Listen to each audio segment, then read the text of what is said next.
So welcome back to statistics by Savita. Okay, 2 ಮಾರ್ಕ್ಸಿಂದು 3 ಚಾಪ್ಟರ್ನ upload ಮಾಡಿದ್ದೆ ಪ್ರೀವಿಯಸ್ ಒಂದು ವಿಡಿಯೋದಲ್ಲಿ.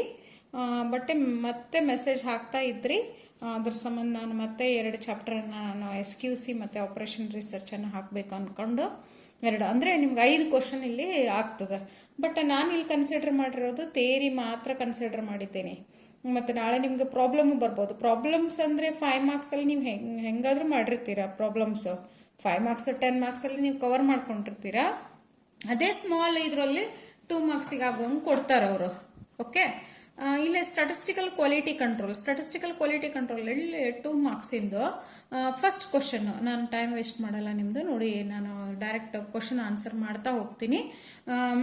Name the control chart for variable that is a X bar chart and R chart. Name the control chart for variables. ಈಗ attributes ಕೇಳಿದ್ರವರು NP chart ಮತ್ತು C chart. But ಇದು variables important ಇರೋದ್ರಿಂದ ನಾನು ಈ question ಅನ್ನ ಇಲ್ಲಿ ಚೂಸ್ ಮಾಡ್ಕೊಂಡಿದ್ದೀನಿ. ಅವ್ರ ಅಟ್ರಿಬ್ಯೂಟ್ಸ್ ಕೇಳಿದ್ರೆ ಇನ್ನೆರಡು NP ಚಾರ್ಟ್ ಮತ್ತು C chart hockey, name the control chart for variables ಕೇಳಿದ್ರೆ X ಬಾರ್ ಚಾರ್ಟ್ ಮತ್ತು R chart. Okay, then what is the uses of SQC, statistical quality control? Right, any 2 uses ಅಂತ 2 ಮಾರ್ಕ್ಸ್ಗೆ ಕೇಳ್ಬೋದು. SQC provides a greater quality assurance. Greater quality ಅಂದ್ರೆ quality control ಇರೋದು quality ಅಶ್ಯೂರೆನ್ಸ್ಗೆ. That's why you have to write it. SQC provides a greater quality assurance. And the second one is improves the quality and decrease the proportion of defectives. It increase the quality and decrease the proportion of defectives. Then the third one is a process. What is a process control and a product control? Then the one more question is process control and product control. That is a process control is a controlling the quality of the product during the manufacturing process itself. ಅಂದ್ರೆ ready ಆಗುವಾಗನೇ ಅದನ್ನ control ಮಾಡಿಬಿಡ್ಬೋದು ಕ್ವಾಲಿಟಿನ. Process control ಅಂತಾರೆ ಅದಕ್ಕೆ. Then the product control is the process of controlling the quality of the finished or manufactured products. ಅಂದ್ರೆ after completing what the checking the quality, that is called as a product control. The processing itself, manufacturing process itself, that is a process control. Okay, got an idea? ನೀವು general ಆಗಿನೇ ಇದನ್ನ ಬರೀಬಹುದು. 2 ಮಾರ್ಕ್ಸ್ಗೆ ಒಂದು define process control and product control ಅಂತ ಕೇಳಿದ್ರೆ. Next advantages of acceptance sampling ಅಂತ. ಅಲ್ಲಿ ಲಾಸ್ಟಿಗೆ ನಿಮ್ಗೊಂದು acceptance sampling ಅಂತ ಬರ್ತದೆ. ಅಲ್ಲಿ ಅಡ್ವಾಂಟೇಜಸ್ ಮತ್ತು ಡಿಸ್ಅಡ್ವಾಂಟೇಜಸ್ ಕೇಳೋ ಚಾನ್ಸಸ್ ಇದೆ, ಯಾಕಂದ್ರೆ ಪ್ರೀವಿಯಸ್ ಕ್ವಶನ್ ಪೇಪರ್ ಅಲ್ಲಿ ಇದು ಕೇಳಿದ್ದಾರೆ ಇದನ್ನ. It is a less expensive. Okay, advantages ನೋಡಿ, it is less expensive. Second one, it is used when the items are destructive in nature. It is used when the items are destructive in nature. ಇವೆರಡು easy ಇರುವಂತ ಒಂದು advantages ಅನ್ನ ನೀವು ಇಲ್ಲಿ ಬರಿಬಹುದು. Then what are the 2 disadvantages? There is a risk of accepting a bad lot and rejecting a good lot.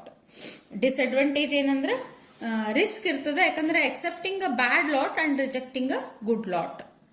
Second one is timely identification of defectives produced cannot be achieved. ಅಲ್ಲಿ time ಒಳಗನ ಮಾಡ್ಲಿಕ್ಕೆ ಆಗಲಿಲ್ಲ ಅಂದ್ರೆ timely identification of a defectives produced cannot be achieved. Okay, then the next one is methods of acceptance sampling. Methods of acceptance sampling. That is what are the methods?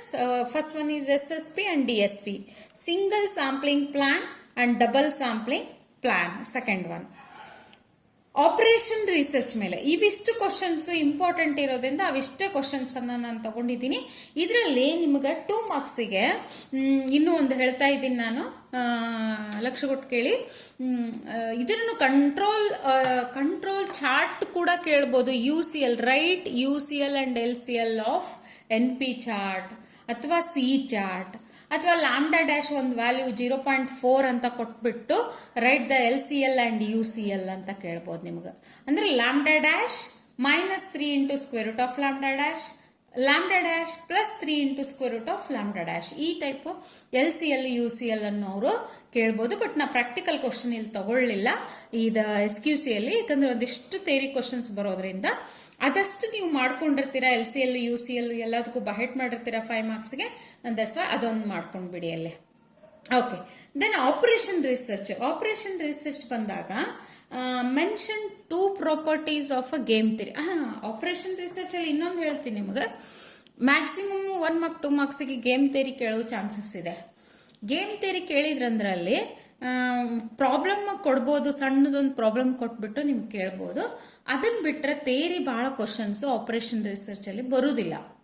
Okay, 1 ಮಾರ್ಕಲ್ಲಿ ಬರ್ತದೆ, but 2 marks ಅಲ್ಲಿ ಅಷ್ಟು theory questions ಇಲ್ಲ.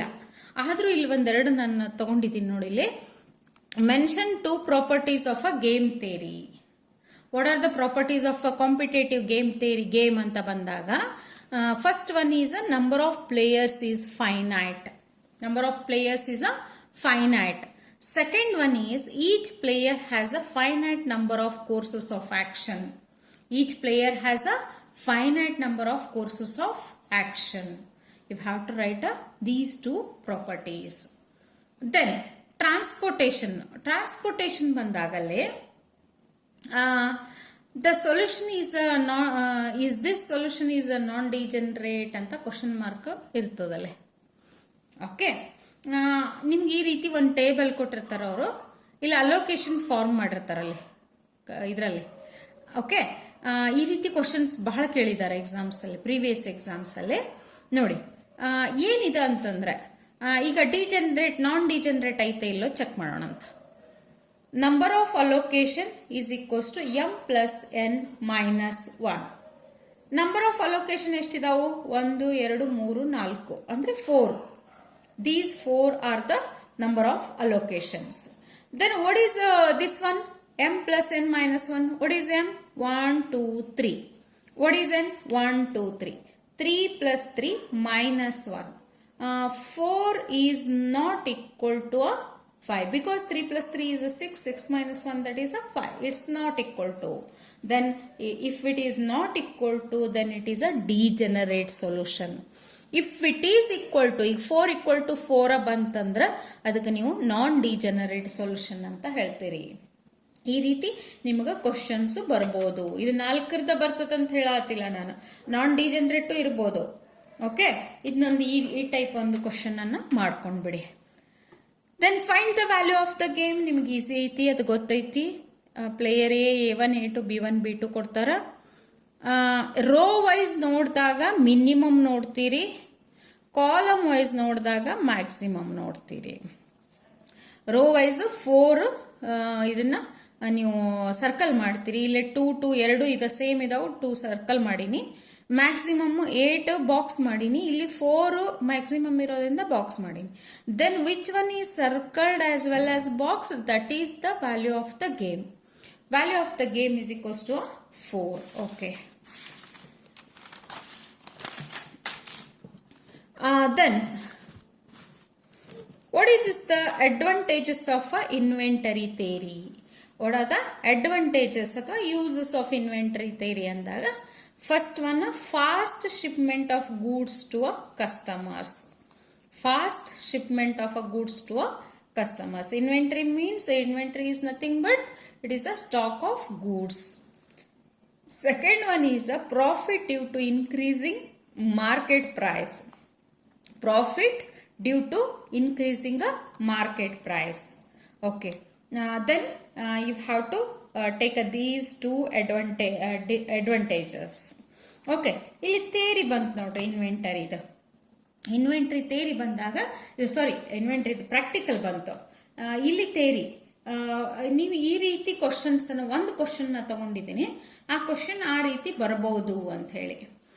C3 ಕೊಟ್ಟಾರ ಅವರು, C1 ಕೊಟ್ಟಾರ, R ಕೊಟ್ಟಾರ. Calculate minimum average cost ಅಂತ ಕೇಳ್ಯಾರ. ಇಲ್ಲ ಅಂದ್ರೆ ಇಲ್ಲಿ ಅವರೇಜ್ EOQ ಅಂತಾನು ಕೇಳ್ಬೋದು, ಎಕನಾಮಿಕ್ ಆರ್ಡರ್ ಕ್ವಾಂಟಿಟಿ ಅಂತಾನು ಕೇಳ್ಬೋದು ನಿಮ್ಗೆ EOQ ಅಂತ.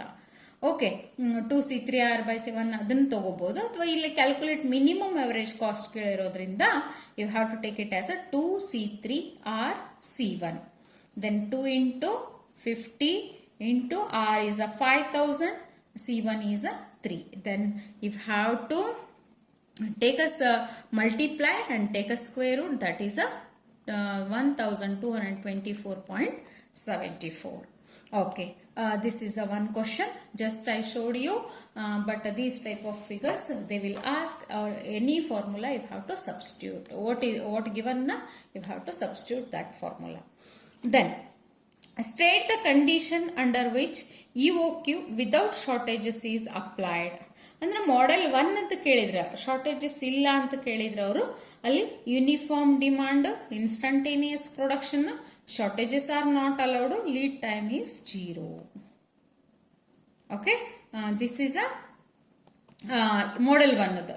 ಮಾಡೆಲ್ 2 ಕೇಳಿದ್ರಂದ್ರ uniform demand, instantaneous production, shortages are allowed, lead time is there ಅಂತ ತಗೋತೀವಿ ನಾವು. Okay, this is a inventory theory ಇದು, inventory theory and statistical quality control. Okay students, ನಾನು ಇದನ್ನು ತಗೊಂಡಾಗ ಥೆರಾಟಿಕಲ್ ಡಿಸ್ಟ್ರಿಬ್ಯೂಷನ್ನು ಮತ್ತು ಸ್ಟಾಟಿಸ್ಟಿಕಲ್ ಇನ್ಫರೆನ್ಸು ಬಹಳ ಕ್ವಶನ್ಸ್ ಇದಾವು. ಬಟ್ ಅದು ಕ್ವಶನ್ಸ್ ಇದ್ರೂ ಕೂಡ ಸ್ಟಾಟಿಸ್ಟಿಕಲ್ ಇನ್ಫರೆನ್ಸಲ್ಲಿ ಥಿಯರಿ ಕ್ವಶನ್ಸ್ ನೀವು ಮಾಡ್ಬೋದು. ಅದು ಯಾವುದು null hypothesis, alternative hypothesis, standard error, sampling distribution, population sample, ಇವೆಲ್ಲ ನೀವು ಥಿಯರಿ ಬರ್ತದೆ. ಬಟ್ ಥೆರಾಟಿಕಲ್ ಡಿಸ್ಟ್ರಿಬ್ಯೂಷನಲ್ಲಿ ಮ್ಯಾಕ್ಸಿಮಮ್ ನೀವು ಫೀಚರ್ಸ್ ನೋಡ್ಕೊಂಡ್ಬಿಟ್ರೆ ಸಾಕು. ಅಲ್ಲಿ ಫೀಚರ್ಸ್ ಎಲ್ಲ ಫೀಚರ್ಸ್ ನೀವು 1 ಮಾರ್ಕಿಗೂ ಬರ್ತದೆ, 2 ಮಾರ್ಕ್ಸು, 5 ಮಾರ್ಕ್ಸು, 10 ಮಾರ್ಕ್ಸಿಗೂ ಕೂಡ ಅಲ್ಲಿ ಬರ್ತದೆ. ಅದನ್ನು ಮಾಡ್ಕೊಂಡ್ಬಿಟ್ರಿ ಅಂದ್ರೆ ಸಾಕು. ಇನ್ನು ನಿಮಗೆ ಟೈಮ್ ಜಾಸ್ತಿ ಇಲ್ಲ. ನಾನು ಇವಾಗ ಲೇಟಾಗಿ ಹಾಕ್ತಾ ಇದ್ದೀನಿ, ಯಾಕಂದರೆ ನಾನು ಡೌಟ್ಸ್ ಕ್ಲಿಯರ್ ಮಾಡ್ತಾ ಇದ್ದೆ ಸ್ಟೂಡೆಂಟ್ಸದೆಲ್ಲ. ಇನ್ನು ನಂದು ಊಟನೂ ಕೂಡ ಇಲ್ಲ. ನಾನು ಮಾಡ್ತಾನೇ ಇದ್ದೀನಿ ವಿಡಿಯೋಸ್ನೆಲ್ಲ ಅಪ್ಲೋಡ್ ಮಾಡ್ತಾನೇ ಇದ್ದೀನೆಲ್ಲಾನು. Okay, this is my last video, ಇದನ್ನು ಹಾಕ್ತಾ ಇದ್ದೀನಿ ಈ ವರ್ಷದ್ದು. ದೆನ್ ನೀವು ನಾಳೆ ಎಕ್ಸಾಮಿಗೆ ಒಂದು ಒಳ್ಳೆ ಪಾಸಿಟಿವ್ ಹೋಪ್ಸ್ ಇಟ್ಕೊಂಡು ಹೋಗಿ, ಒಳ್ಳೇದಾಗುತ್ತೆ, 100 ಸ್ಕೋರ್ ಮಾಡ್ತೀರಾ. ಮತ್ತು ಇನ್ನೊಂದು ಥಿಂಗ್, ಯಾರಾದರೂ ನಿಮ್ಗೆ ಸೈಂಟಿಫಿಕ್ ಕ್ಯಾಲ್ಕುಲೇಟರ್ ಅಲೋ ಇಲ್ಲ ಅಂತ ಯಾರಾದರೂ ಆಬ್ಜೆಕ್ಟ್ ಮಾಡಿದರೆ ಸೂಪರ್ವೈಸರು, ನೀವು ಯಾರಾದರೂ ತೊಗೊಂಡು ಹೋಗ್ತಿದ್ರೆ ಅದನ್ನು ಹಾಲ್ ಟಿಕೆಟ್ ಮೇಲೆ ಕ್ಲಿಯರಾಗಿ ಮೆನ್ಷನ್ ಮಾಡಿದೆ, ಸ್ಟಾಟಿಸ್ಟಿಕ್ಕಿಗೆ ಸೈಂಟಿಫಿಕ್ ಕ್ಯಾಲ್ಕುಲೇಟರ್ ಅಲೋ ಇದೆ ಅಂತ. ನೀವು ಅದನ್ನು ತೋರಿಸ್ಬೋದು, ಅಥವಾ ಅಲ್ಲಿದ್ದ ಹೆಡ್ಡನ್ನು ಅವರಿಗೆ ಕೇಳಬಹುದು, ನೀವು ಅದು ಅಲೋ ಇದೆ. ಆಮೇಲೆ ಇನ್ನೂ ಒಂದು ತಿಂಗು ಎಲ್ಲರೂ ಹಾಕ್ತಾ ಇದ್ರಿ, ಅಲ್ಲಿ ಸ್ಟಾಟಿಸ್ಟಿಕಲ್ ಟೇಬಲ್ಸನ್ನು ಪ್ರೊವೈಡ್ ಮಾಡ್ತಾರೆ. ಅದು ಆಮೇಲೆ ಸ್ಟಾಟಿಸ್ಟಿಕಲ್ ಟೇಬಲ್ಸ್ ತಗೊಳ್ಳುವಾಗ ನೀವು ರೀಸೆಂಟ್ ಇಯರ್ದು, ಆಫ್ಟರ್ 2015 ಆನ್ವರ್ಡ್ಸದ್ದು, ಈಗ 2023ದು ಎಲ್ಲರಿಗೂ ಅದನ್ನು ಟೇಬಲ್ಸ್ ಕಳಿಸಿದ್ದಾಗಿದೆ. ನಾರ್ಮಲ್ ಡಿಸ್ಟ್ರಿಬ್ಯೂಷನ್ ನೀವು ಮಾಡ್ಬೇಕಾದ್ರೆ, ಅಥವಾ ಸ್ಟಾಟಿಸ್ಟಿಕಲ್ ಕ್ವಾಲಿಟಿ ಕಂಟ್ರೋಲದ್ದು ಕಾನ್ಸ್ಟಂಟ್ ವ್ಯಾಲ್ಯೂಸ್ಗೆ ಎಲ್ಲದಕ್ಕೂ ಬೇಕಾಗ್ತದೆ ನಿಮಗೆ ಸ್ಟಾಟಿಸ್ಟಿಕಲ್ ಟೇಬಲಲ್ಲೇ. ಪೋಸಾನ್ ಡಿಸ್ಟ್ರಿಬ್ಯೂಷನ್ನು, ಬೈನಾಮಿಯಲ್ ಕೊಯಿಫಿಷಿಯೆಂಟ್ಸ್ಗೆ, ಓಕೆ, ಲೊಗ್ಯಾರಿಥಮ್ಸ್ಗೆ ಬೇಕಾಗ್ತದೆ. ಅದನ್ನು ತಗೊಳ್ಳುವಾಗ ಒಂದು ಸ್ವಲ್ಪ ಕೇರ್ಫುಲ್ಲಾಗಿ ನೋಡ್ಕೊಂಡು ತಗೊಳ್ರಿ, ಇಯರ್ ಕರೆಕ್ಟ್ ಇದೆನಾ ಅಂತ. ಓಕೆ, ತೊಗೊಂಡ್ಬಿಟ್ಟು ಆಮೇಲೆ ಅವ್ರಿಗೆ ಅಲ್ಲಿ ಪ್ರೊವೈಡ್ ಮಾಡಲೇಬೇಕು ಅವರು. ನೀವು ಅಲ್ಲಿ ಅವರಿಗೆ ಕೇಳಿ ತೊಗೊಂಡ್ಬಿಟ್ಟು ಮಾಡಿರಿ, ಯಾರು ಇಲ್ಲ ಅಂತ ಹೇಳಲಿಕ್ಕಾಗೋದಿಲ್ಲ. ಆಮೇಲೆ ಇನ್ನೂ ಒಂದು ತಿಂಗು LPP ಬಂದರೆ ಗ್ರಾಫ್ ಶೀಟಲ್ಲೇ ಮಾಡಿರಿ. LPPನ ಮಿಡ್ಲಲ್ಲಿ ಗ್ರಾಫ್ ಶೀಟನ್ನು ಕಟ್ಬಿಡ್ರಿ, ಬ್ಯಾಕ್ ಸೈಡ್ ಕಟ್ಬೇಡ್ರಿ. ಬ್ಯಾಕ್ ಸೈಡ್ ಎಲ್ಲೋ ಕಿತ್ತೋಗೋ ಚಾನ್ಸಸ್ ಇರ್ತದೆ. ಮಿಡ್ಲಲ್ಲಿ ಅದನ್ನು ಗ್ರಾಫ್ ಶೀಟನ್ನು ಹಾಕಿ ಅದನ್ನು ಟೈಮ್ ಮಾಡಿಬಿಡ್ರಿ. Okay students, thank you for watching the videos. Okay, subscribe, like and comment the video. And one more thing, ನೀವು ಹೋಗುವಾಗ ಒಂದು ಥಿಂಗ್ ಟಿಫನ್ ಮಾಡ್ಕೊಂಡು ಹೋಗ್ರಿ, ಬ್ರೇಕ್ಫಾಸ್ಟ್ ಮಾಡ್ಕೊಂಡು ಹೋಗ್ರಿ, ಒಂದು ವಾಟರ್ ಬಾಟಲ್ ಕ್ಯಾರಿ ಮಾಡಿರಿ ನಿಮ್ಮ ಜೊತೆಗೆ. ಓಕೆ, ಅಂದರೆ ಥರ್ಸ್ಟಿ ಅಥವಾ ಹಂಗ್ರಿ ಇತ್ತಂದ್ರೆ ಬಾಡಿ ಮೆಮರಿ ಪವರ್ ಬರಲ್ಲ. ಮೆಮರಿ ಪವರ್ ಯಾವಾಗ ಬರುತ್ತೆ ಅಂದ್ರೆ ಬಾಡಿ ಫಿಟ್ ಇದ್ದಾಗ ಮಾತ್ರ ಮೆಮರಿ ಪವರ್ ಬರ್ತದೆ. That's why carry your own bottle. Okay, all the best students, crack the exam. Okay, score 100 out of 100, all of you.